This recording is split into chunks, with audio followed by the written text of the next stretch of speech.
você costuma circular pelos corredores de vinho do supermercado, com certeza já cruzou com esse rótulo aqui. Júlia Florista é um dos vinhos mais importados para o Brasil, mas você conhece a história por trás desse nome aqui?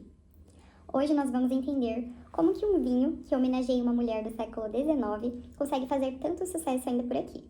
E como ele harmoniza perfeitamente com a história de outra joia da nossa terra, o pinhão. Para entender o vinho, a gente precisa voltar lá para Lisboa, no ano de 1853, quando nasceu Silva, uma mulher humilde e que ganhava vida vendendo flores. Por isso o nome Júlia Florista. A Júlia tinha um talento que a tornava única. Ela cantava o fado de uma maneira impressionante. Ai, meu coração não aguenta esta dor. São as flores que trago, são lágrimas de amor. E o fado naquela época era a música das ruas, a música que tocava em todos os lugares, era a música do povo. E Júlia era uma figura tão marcante nesse quesito que o próprio rótulo do vinho aqui nos diz que ela gravou 2 discos chamado O Espírito do Fado. Infelizmente, a Júlia nos deixou aos 32 anos, mas a sua essência marcou tanto a cultura local que a vinícola Vidigal Wines decidiu engarrafar essa história. O Júlia Florista Tinto, que é o vinho escolhido por mim hoje, ele é um vinho que reúne 2 uvas nativas, a Castelão e a Camarate. E ele é um vinho que ele não passa por barris de madeira, ele fica armazenado em tanques de aço inoxidável para manter o frescor das frutas.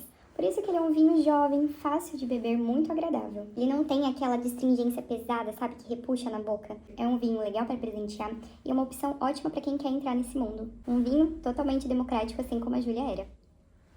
E se estamos falando de história e identidade, o nosso acompanhante de hoje não fica para trás. O pinhão.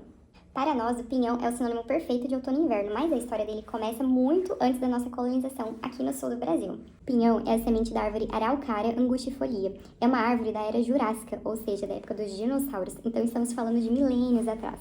Antes da chegada dos europeus, o pinhão já era alimentação básica das tribos indígenas, como os povos Caigangue e muitos outros. Por quê? Durante o inverno, era alimentação básica e dava muito sustento durante os meses mais frios. Então, quando a gente cozinha um pinhão hoje em dia, a gente tá falando sobre a nossa cultura de muitos anos atrás, sobre a nossa história mesmo. Tá difícil gravar esse vídeo porque eu quero continuar comendo. Tá bom, você já entendeu um pouquinho da história da Júlia Florista e um pouquinho sobre o pinhão. Mas como que uma história de uma fadista de Lisboa se conecta com a semente de uma árvore jurássica? Na mesa. É onde eles se encontram e se harmonizam. O pinhão cozido, ele é rico em amido, tem uma textura densa, macia, bem saborosa, é levemente adocicado, um pouquinho amendoado, e ele pede, como harmonização, uma bebida que tenha uma certa acidez para limpar um pouquinho o paladar a cada pinhão que a gente come. E é exatamente aqui que o Júlia Florista funciona. Por ser um vinho jovem e não passar por barris de madeira, ele tem uma acidez que combina perfeitamente com a densidade do pinhão. O toque frutado desse vinho conversa muito bem com esse sabor mais rústico e quente do pinhão. Nós temos aqui 2 elementos históricos completamente diferentes, mas que trazem conforto juntos em dias frios. Então, da próxima vez que você abrir um Júlia Florista ou descascar um pinhão, lembre-se, aqui há séculos de cultura, música e natureza envolvidas neste momento. Se você gostou de saber um pouquinho mais sobre essa combinação, deixe um like e seu comentário. Até a próxima e um brinde!